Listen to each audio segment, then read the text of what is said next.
Welcome to Spiritual and Empowerment Living with international speaker, spiritual mentor, and best-selling author, Tia Johnson, as she discusses spiritual and women's empowerment topics to assist you in igniting your spirituality and empowering your quality of life.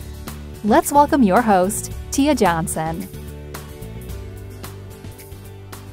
Hello, Spiritual Trailblazers, and welcome back to another fabulous episode. This guest is amazing all the way around. I cannot wait for you to meet her because she has lots of nuggets for us. I mean, just like I you know what? I'm going to stop talking. I'm going to read her bio and let her speak. So, Annette Ponnock is a researcher, writer, educator, speaker, and coach. Her work centers around supporting people in living fully integrated lives through her research, writing, teaching, speaking, and coaching. Annette is a co-founder of Living Your Vision, a one-day women's retreat that helps women step into the fullest version of themselves. She is also a postdoctoral researcher at the Yale Center for Emotional Intelligence, where her research focuses on motivation and emotions. She's also a mom, a wife, a lifelong mediator, and an avid tennis player. Annette, welcome. Oh, thank you. And actually, I got so excited to have her on. I'm going to tell you why I was so excited that I almost forgot to mention the title. I'm gonna first tell the title to listeners, and then I'm going to explain why I'm so excited to have her on. Why I want to jump to this so fast. So this episode, we are going to be diving into living in your vision, and there's a special reason why it's called that. So quickly, before I introduce Annette, so she can give you all her great knowledge, I met Annette at an event that she'll also tell you a little bit about, because something very special happened there with her. I first discovered her on social media, and we also have a mutual friend. So I was following along with her mission. We go to the same event, didn't know it. She gets up and asks a question about her event. And I'm like, oh my gosh, I've been following her on social media. So that's why I'm so excited and almost forgot the title. So Annette, thank you so much for being on the show today. Oh, you're so welcome. It's such a pleasure. So we met at Marie Forleo's event. Well, kind of, sort of. Yes. We energetically connected. You were about, I don't know, maybe 2 feet away from me when you asked a question. Yeah, that was crazy. Oh my God. So, Annette has, actually, you know what? How about you explain the recent event that you had and tell the listeners the question you asked and that like revelation that Marie hit you with? Sure. Yeah. So myself and my two co-founders, Ilya Stronko and Susan Padron, who are also amazing, founded this event called Living Your Vision. And it's a one-day women's retreat that helps women step into fuller versions of themselves. It took place October 5th in Manayunk. It was so amazing. It was really a vision for all of us to be able to connect with more women in the area in this kind of deeper way and take our work to a bigger audience. So it was a huge undertaking for all three of us. We had never done anything like this before. And there were so many learning curves. Like, oh my God, I feel like we could talk for hours just about that. But we all are huge fans of Marie Forleo, and she was doing her book tour. And we all went to her stop in Philly that you were at too. So we actually didn't know that we had all gotten tickets separately. We ended up there. I got there late. I work in New Haven half the week, so I came back just to go to this. I was exhausted. I got a seat way in the back of the room. I'm like trying to peek around to see things. And then when they were setting up, I saw that they put a microphone kind of near the center of the aisle. And I said to my friend, I was like, oh my God, they're going to take questions. I was like, oh my God, I have to ask a question. And I was terrified. I was literally shaking. So as soon as they said it's time for questions, like, I don't know if you saw how far I ran, but I was the second row from the back. I like made a beeline. I was like, I am asking Marie a question. I'm pretty sure I like elbowed some other woman to get her out of the way. I felt a little bad. But Yeah, so still shaking. I got up there and I asked her, because if anyone doesn't know, Marie Forleo is a genius with online marketing and business building, and she's just an all-around awesome person. But my question was that she doesn't really talk very much about marketing live events. So my question was about marketing a live event. So she asked me to explain a little bit about the event, and I told her about it. We had 3 workshops from experts in various areas of self-care and yoga and a keynote and lunch and all of this stuff. And then she asked how much it cost, and I told her it was $77, and she was like, that's way too low. Loved it. And yeah. I remember looking at you, because when you said it, I was like, that's so. For those who don't know, there was my stepdad's mom had passed away, and the funeral was the day of her event, so I couldn't go. But I remember looking at you thinking, that's her. So our mutual friend is Ilya. She actually spoke at my goddess retreat in July. And so when I saw that she was a part of it, I was like, oh my God, I really want to be there now to support my friend and, to get to know the other ladies. So I was so happy that you asked that question, because that also applied to me. And that's the beauty of it. When someone has the courage, I wasn't even thinking about it, but when someone has the courage to ask the question, like you said, you were all the way in the back and you bogarted your way to the front. That's beautiful, because you never know who else that may help, even if they didn't think about it. Yeah, thank you. I hope so, because I was freaking terrified. But that so wonderful. It really was. I'm so glad that it happened that way, because I know, and I know even for the listeners, they may be planning something. Yeah. As well. It doesn't have to be a big event. It could be planning on asking for a promotion. It could be planning on setting up a birthday party for an elderly parent. And you're just really concerned because you want it to be right. It's just that we want things to work well the first time. It never really does. Yep. So when we're in that space, it's a beautiful thing to see that all the things I was worried about, I didn't really have to be concerned with that. Yeah.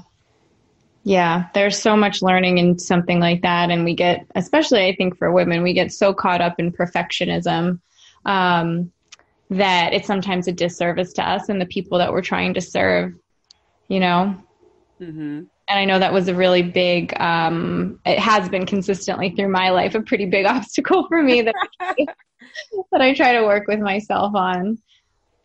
Me too. I can relate on so many levels.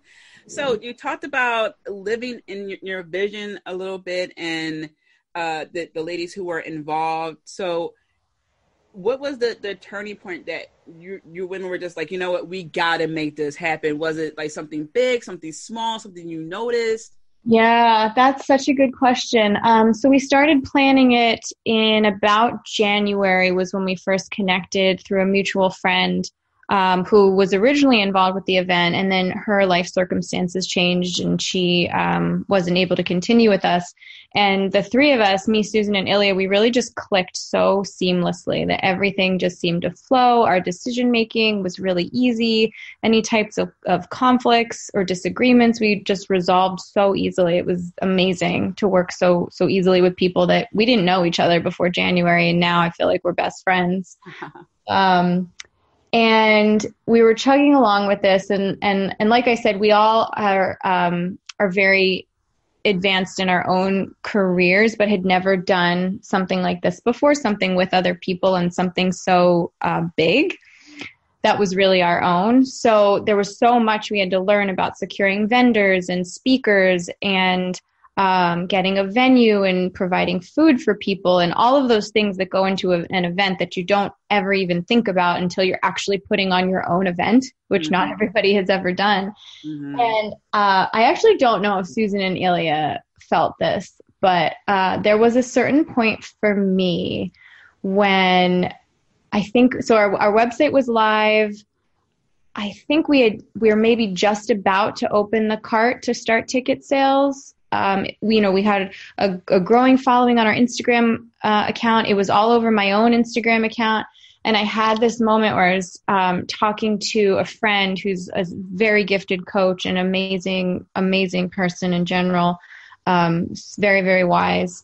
And And she was like, and I was freaking out because it was like, it was so much exposure for me that I just wasn't used to. And I was like, what if it's a total disaster? I was really, really terrified. Mm-hmm. And she's like, well, just don't do it. You know, she was kind of toying with me. She was like, just back out. I'm like, I can't back out now. It's too late. And then she said to me, then your only choice is to go all in. And that was it for me. I was just like, oh, you're right. Because I could do this kicking and screaming and fighting myself and letting myself listen to that fear of like, oh my God, what if this is a total disaster? Or I could just commit totally, fully, and completely to show up 150% every day for this event as authentically as I could, and just trust that all of the hard work and that we had done to prepare the event, but also all of the hard work that we had each done throughout our entire lives to get us to the point where we were ready to do this was enough to make the event wonderful. And it was. You said something that I think people need on index cards, postcards, and you said enough, the word enough. Yeah. That everything you worked up until that point, ... enough. Yeah. That is such a powerful word, and I feel like it doesn't get as much credit as it should. I totally agree with you. Yeah, it's funny because throughout my personal growth and spiritual journey, and now in my professional work and the work that I do with women, we use affirmations a lot. And it's funny, I always try to tell people, like, don't think too much when you're trying to come up with affirmations. Let whatever words come, just come, and don't judge them or overthink them. And for me, when I'm doing that with myself, the one that comes up most consistently is I am enough. And it has nothing to do with how much I do, how much I've achieved, how good of a mom I was that day, how patient I was with my husband that day. It has nothing to do with any of that. It's just that I am enough because I am a being, because I exist, that I am enough. I deserve to be here. Right. Oh my gosh. Love it. And it's not a sense of entitlement. You deserve to be here. We all do. We all do. Exactly. And I loved how you talked about when your friend played the devil's advocate. Just don't do it. I wish more people would look at it in that way, because like, just don't do it. And if it's truly meant for you, if it's your vision, something that you are really, truly passionate about, and you're really just worried that it's not going to work out because you want it to work out so well. And when someone tells you, okay, just don't do it, you're like, I can't. Yeah. It's for you. Yeah, it's so true. I've had it with a couple things in my life. I don't know if you've ever experienced this, where it's not like you are pushing to make something happen. It's like that thing already exists somewhere in the future, and it is pulling you towards it, whether you like it or not. Yes. And that's kind of what this was. No, I really think I live in the future a lot. I know it's bad. I know they say to live in the present. And for the most part, I live in the present when I'm eating food, because it's like, oh, this is so great. This is so wonderful. But when it's something like that, when I'm putting on an event, or when I had this great idea to do something, I can't help but to envision it like, oh, it's going to be so great. And, the people are going to be transformed, and I'm going to learn something from someone there, because whenever I heal or teach or even talk to someone, I'm always learning too. Yeah. So I look so forward to that. So I do live in the future a lot. But I had to say, sometimes I check myself when I do realize it. My best friend, so when we were talking earlier, before the recording, and you said the episode you listened to was when my best friend asked me those questions. She's the one who checked me and said, Tia, I really care about you, but you need to worry about your physical self too, because I was so into spirituality and thinking all the great things I'm going to do that I ignored my physical self when I was gaining weight. So yeah, I could definitely relate. Yeah. So what did you talk about in Living Your Vision? So I'm an educational psychologist by training. My master's is in spiritual psychology and my PhD is in educational psychology. And one of the things that I'm really passionate about and committed to doing is incorporating more research-based practices into this type of we'll call it self-help type of work. I love that world. I've been completely immersed in that world most of my life. And what I started to realize was that there's a lot of great practices, but there's not a lot of great research to back them up. So in my talk, I wanted to give people really tangible, powerful tools to help them identify where they are in their life, where they want to be, so what their vision is. And then we really focused on what are the blocks to your vision. That was kind of the main part of it. So as you mentioned in my introduction, a good portion of my research focuses on emotions. So emotions can be really powerful tools in helping us live our vision, and they can also be really powerful impediments to keeping us from living our vision. So we worked through various strategies to work with our emotions and kind of get in touch with them and communicate with them and see how we can use them to help us rather than hurt us. Mm.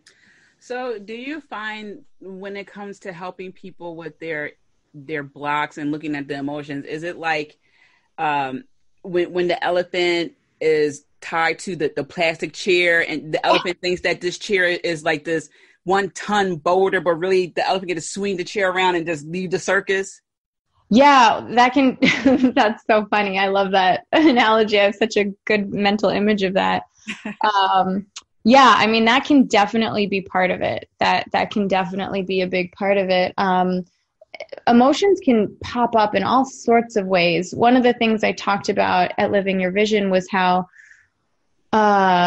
we get these beliefs that get really deeply embedded in us. And a lot of times they form in childhood before we really have the cognitive capability to understand a situation fully. And our brains that are still developing move to these snap judgments, and these beliefs get reinforced over time, and they build a stronger and stronger neural network that by the time we're adults, we're making decisions based on these neural patterns when we don't even know where these original beliefs or misunderstandings came from. So a big part of unwinding that process is paying attention to the emotional triggers that happen and then using them to kind of trace the steps backwards.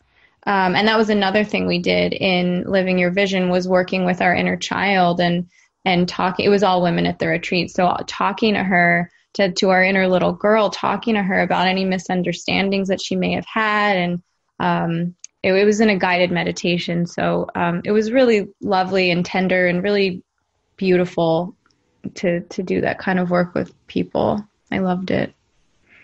Yes, I can just imagine how many people are living a new life now from that event, because just as you said, we don't know sometimes because something happened to us when we were kids. It's like when you put your hand in a fire and ouch, it hurts. Don't do that again. But it's just, you got to be careful not to put your hand in a fire. The fire's not bad. So I can't even imagine going through life. I mean, I probably could. I'm sure there's something that I didn't even think about. Just like when you asked the question to Marie Forleo, I'm pretty sure there's something, from, let me see if I can think of something real quick. Well, I use food as an example, and food is near and dear to my heart. My mom, one of her first jobs, not job, but one of the first trainings she got, because she loved food, she went to cooking school.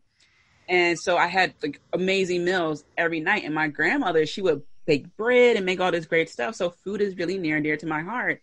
And one day I was at a relative's house, and she had hired people to cook for her. The food was terrible. It was awful. It looked good. It looked really good, but it was so terrible. It scarred me. And I made a vow never to eat anyone else's food but my mother's food and my grandmother's food. And I was a kid. I'm going to say maybe 8 or 9. And I kid you not, it wasn't until after college when I ate another person's food, and the person's food I ate ended up being my best friend. Wow. It was that serious for me. I mean, I can't remember eating, maybe I ate someone else's food, but it was like a little bit because I didn't want to offend them. But it was something like, now for someone else, it could be, I don't know, it could be anything. But for me, because it was associated with my mom and my grandmother, it had a deeper meaning than just, it's, steak and mashed potatoes. Yeah. Yeah, totally. Yeah, that's a great example. there can also be, I'll share the example that I shared at Living Your Vision, where so my parents divorced when I was 4. So I felt loved by them, but it always kind of felt like a little bit of a tentative relationship. I had a lot of sadness associated with my relationship with my dad, especially, and always felt like, you know, I had to be on my best behavior, or, you know, he wouldn't love me, or he'd be mad at me, or, you know, something like that. You know how things like that can get kind of caught up in someone's psyche. And I had this very specific memory of being young, like maybe my parents were still together at the time, and they divorced when I was 4. So I was 4 or younger.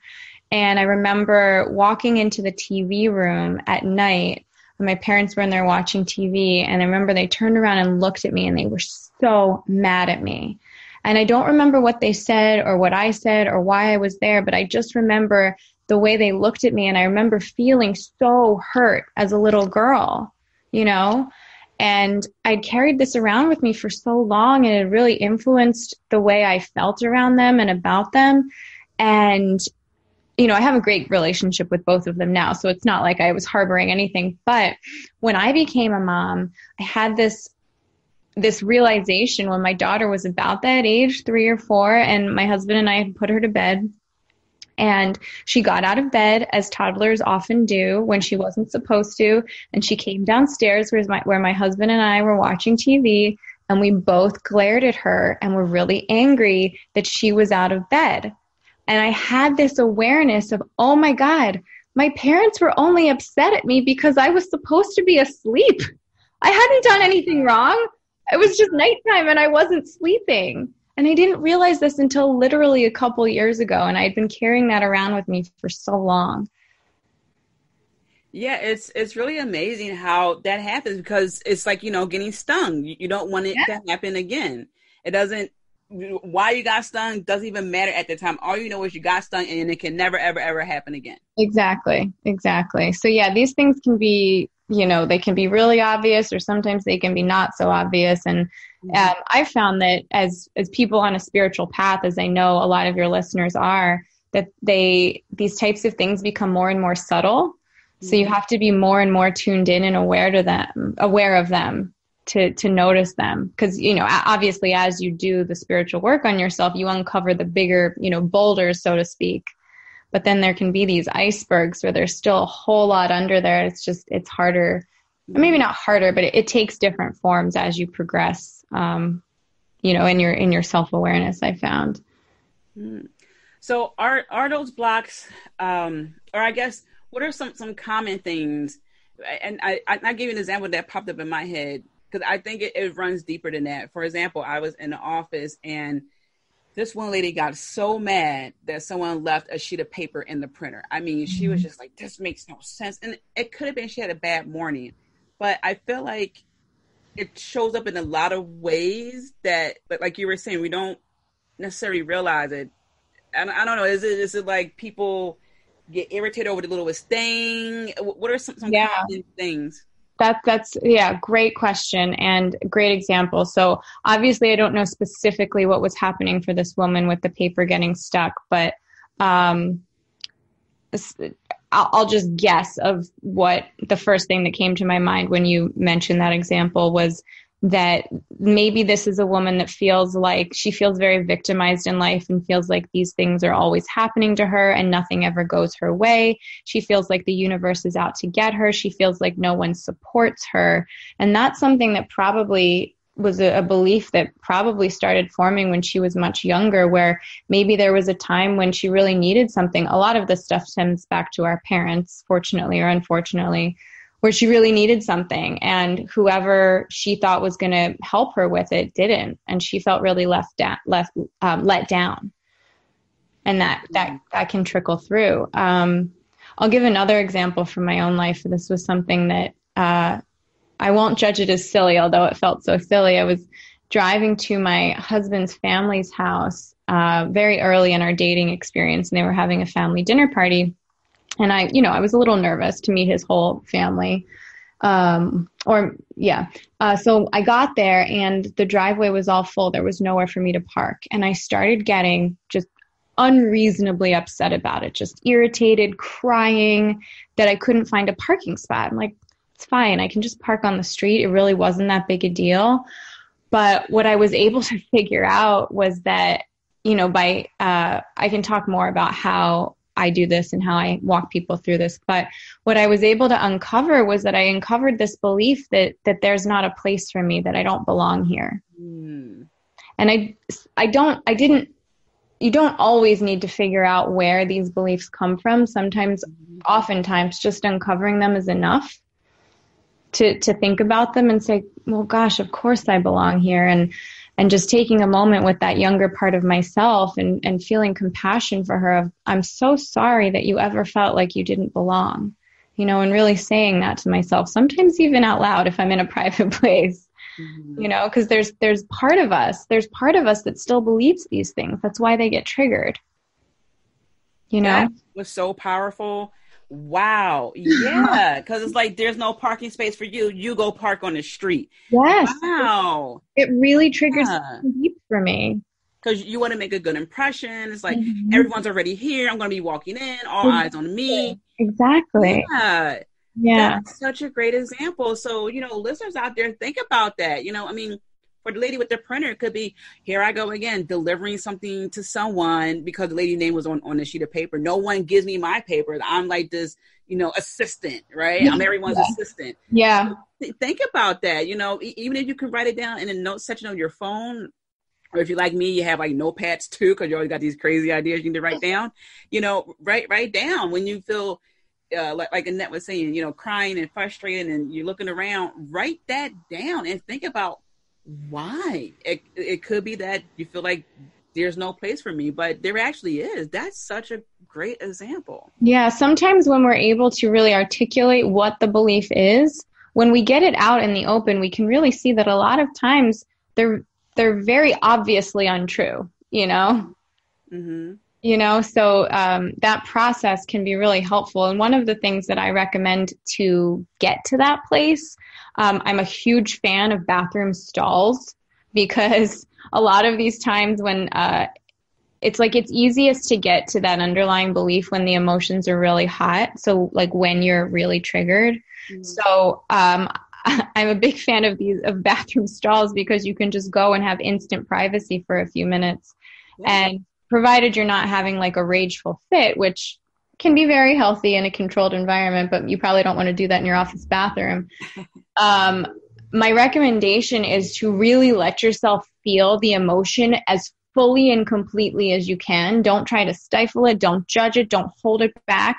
Just let it completely go. Because then not only do you get it up and out of your system, but then whatever words start coming to you, that's when you can kind of find out what that emotion is trying to tell you, what the underlying belief is that it can help you uncover. Yeah, that's a very good tip. Yeah, because sometimes it's someone at work, and they can't go outside real quick for a breath of fresh air. So maybe they can go to the third floor of their building, not their floor, but the floor above them, and have their moment. Yeah. Yeah. So when people do things like take boxing classes or, something that's active to get that whatever out their system, do you think just alone that's good for them and they're getting in touch with their emotional intelligence? Or should it be like a combination of things? Yeah, it can be really wonderful. It really depends on the person's background and history. Something specifically like boxing is obviously great for getting out anger and rage, which can be an emotion that's difficult, especially for women to access, because it's generally so socially unacceptable for us to be angry. Mm-hmm. So having an outlet like that where it's totally accepted and celebrated to be as angry and rageful as you can and want to is awesome. The tricky thing about anger is that it not always, but it can very often be covering up for more tender emotions that you wouldn't be able to access in an environment like that. So I definitely encourage a combination. The physical components is so huge, so huge. Or one of my favorite things to do is just take pillows and put on really angry music. I love Metallica. Just like blast it and then beat the shit out of my pillows, something like that. But what a lot of times, if this is done in a guided environment, sadness can also come up because very often anger is used to cover up our sadness. Mm-hmm. So once you get that anger up and out of your system, deeper emotions can really start to surface as well. Yeah, I read an article that went something like, and I'm trying to remember as best as possible, something like I'm protecting the inner child. This person is this way because they're protecting that innocence, that whatever it is. So I can see how, like you said, that anger is all well and good in that environment, but keep in mind that it's protecting something underneath. Exactly. There's a more tender part that's probably in there too. So if someone is dealing with that, I definitely would encourage addressing it from multiple angles. So what are some things that you're constantly debunking while you're helping people with this? Oh, gosh. That's a great question. Debunking. Okay.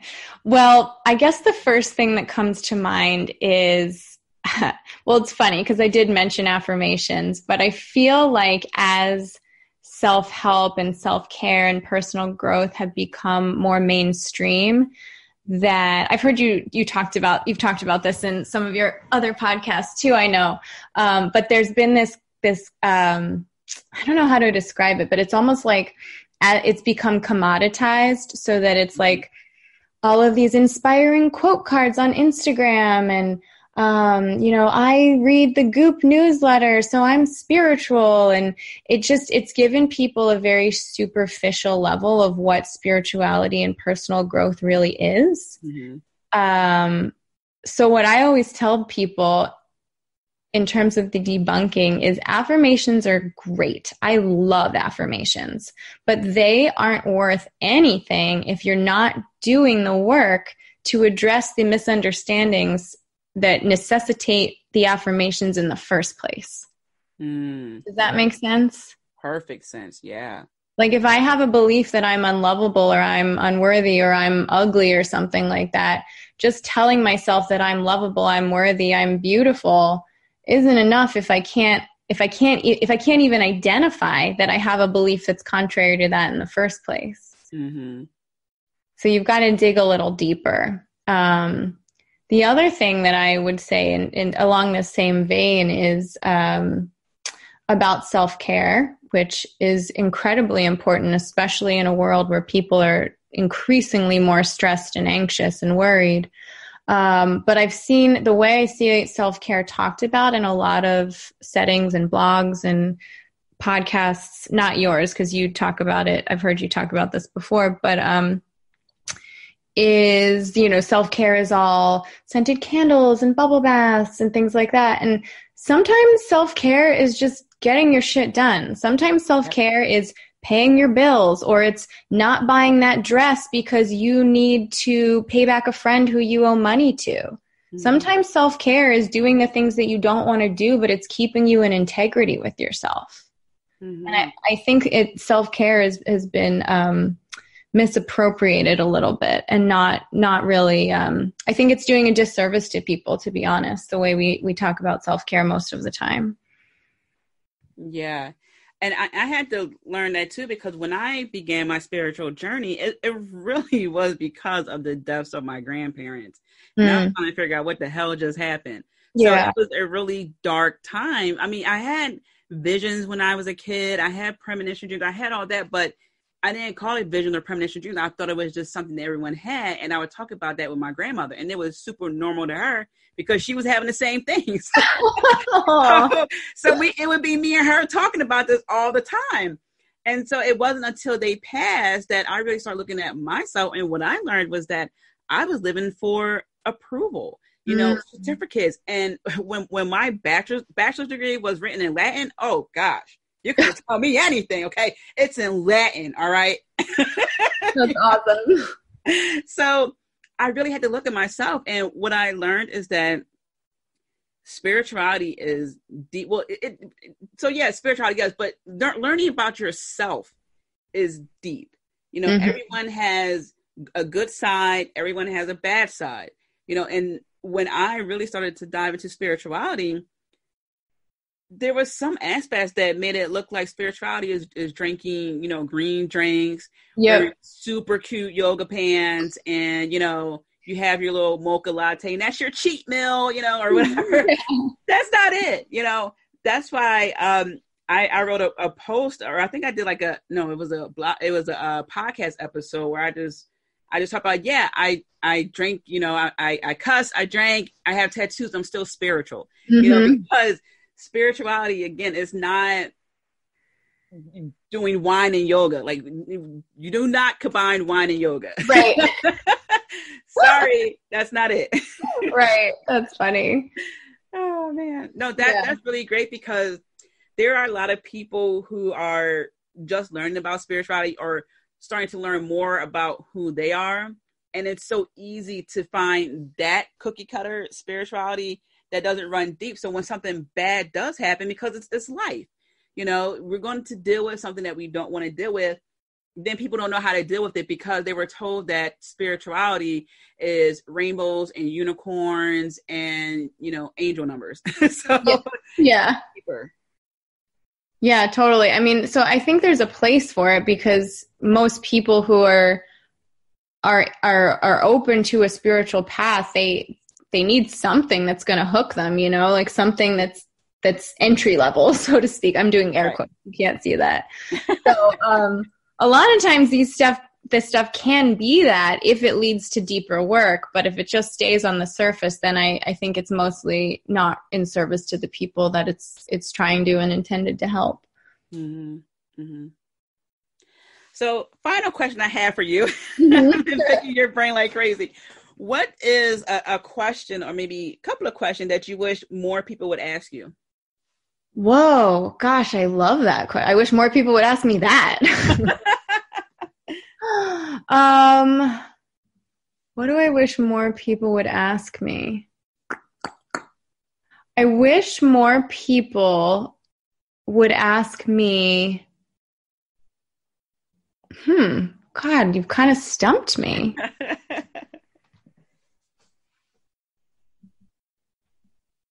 I wish more people would ask me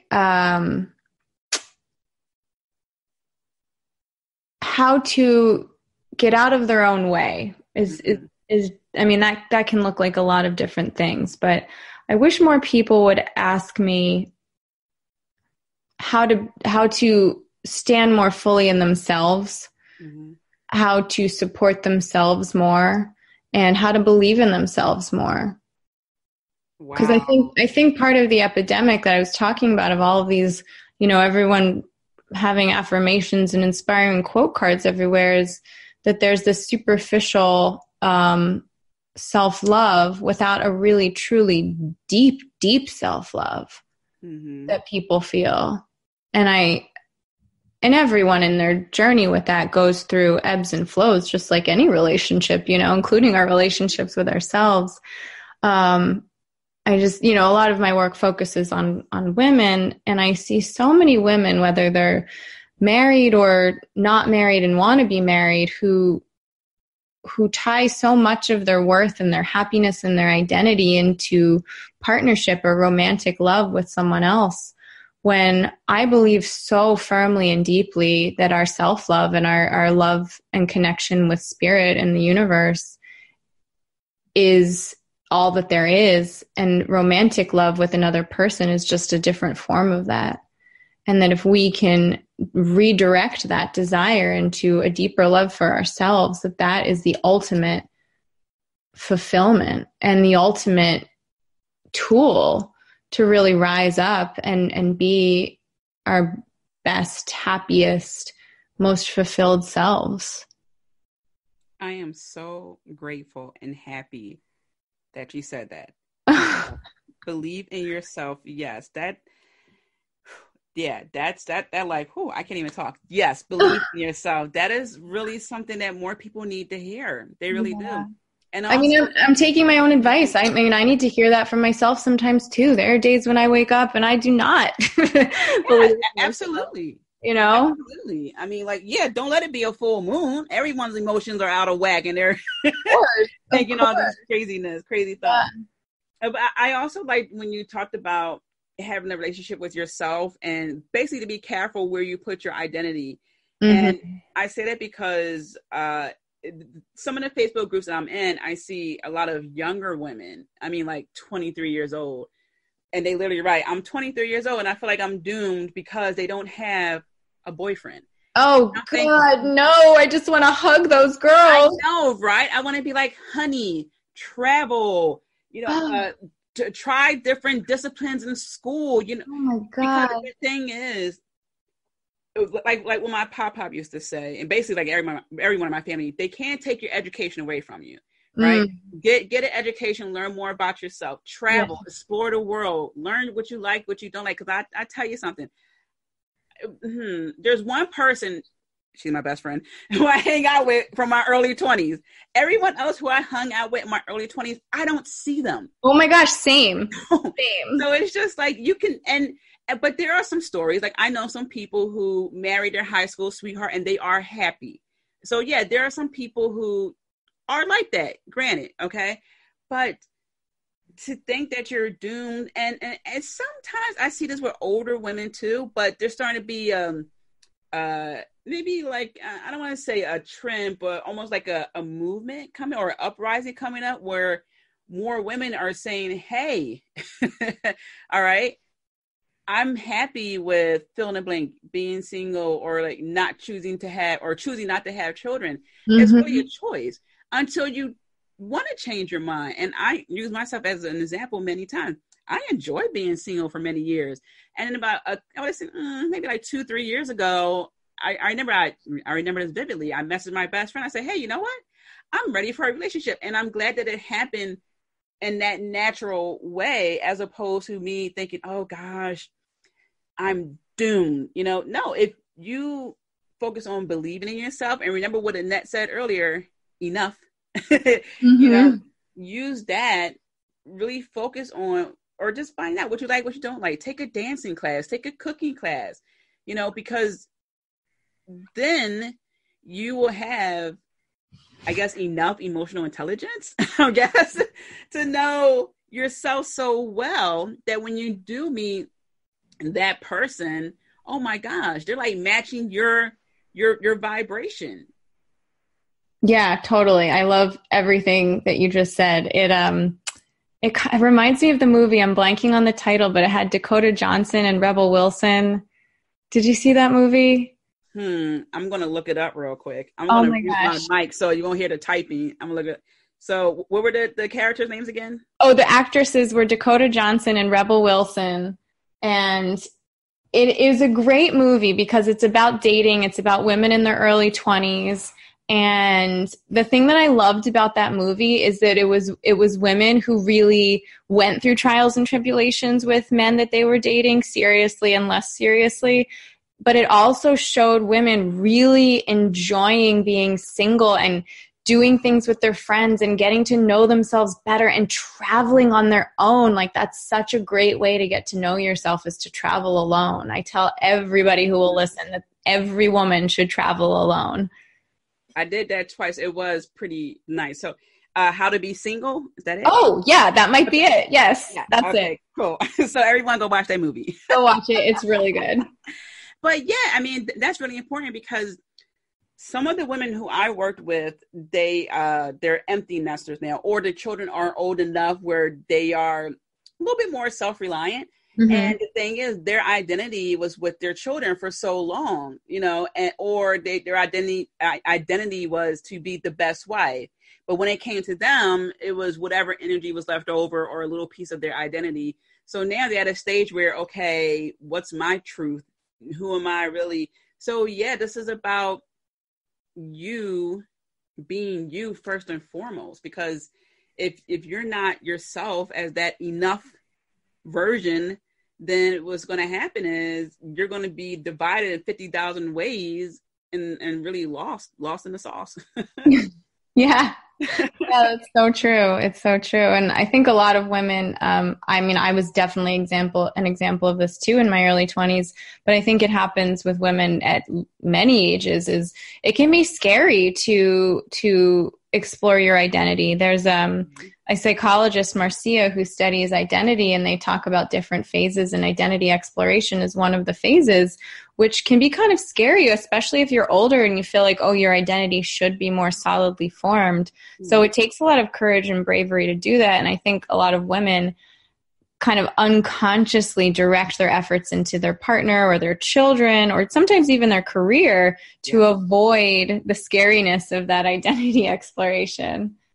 Yeah, no, it can be scary because what if they live their 100% life? Like what if they were just unapologetically themselves, just really showed up like that? That's very powerful, but also very scary because sometimes they risk losing friends and things like that. That's scary for some people. Yep, totally. It can be really scary. This path is not for the faint of heart. No, I tell people, and this sounds so bad, but I notice this pattern about every 4 years, about 2 to 3 people rotate out of my outer friend circle. So I have like my close knit friends. We've been friends about 10 years minimum. Then I had, like outer friends that I met later on and we hang out. But there's always about 2 to 3 people that stay for about a good 4 years. And then they just rotate out and new people come in.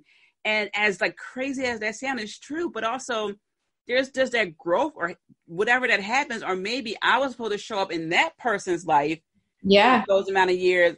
And then it's just like, okay, friendship's over. It's a little sad sometimes, but that's the truth. So I think also we need to look at it as not this bad thing when you are peeling back the layers of yourself, but look at it as that saying goes, some people are here for a season, for a reason and stuff like that. Yes. It's okay if you outgrow people. It's not okay if you don't allow yourself to grow. Oh, that's like a Twitter quote. Oh my gosh, that's good. You should write that down. I should write that down. Yeah. Put that on an Instagram quote card. Right? Go viral, please. That's a good one. Awesome. Well, thank you so much for being on the show. Any final thoughts? Gosh, I have so much respect and love for the people who listen to this podcast because I know that they are seekers who are looking for a deeper and more full experience of their life. So I'm really honored to be on it and to get to speak to them.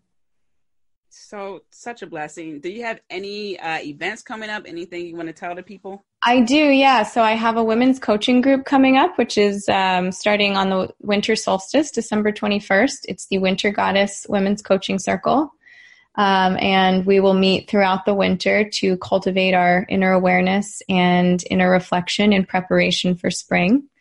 And I also do writing coaching. And so I'll be hosting an online writing group open to men and women that is going to start next month in November. Awesome. And we'll get the links that we can put it in the description for this episode. Awesome. So thank you again so much for tuning in, Spiritual Trailblazers. I am sending you so many blessings. Be kind to yourself, and I'll talk to you soon. Thank you for joining Spiritual Living and Empowerment with Tia Johnson. Don't forget to subscribe and tune in to the next show. Want to continue the conversation with Tia? Follow her on Twitter, Instagram, and Periscope at Tia_Johnson_. Have a wonderful day filled with many blessings.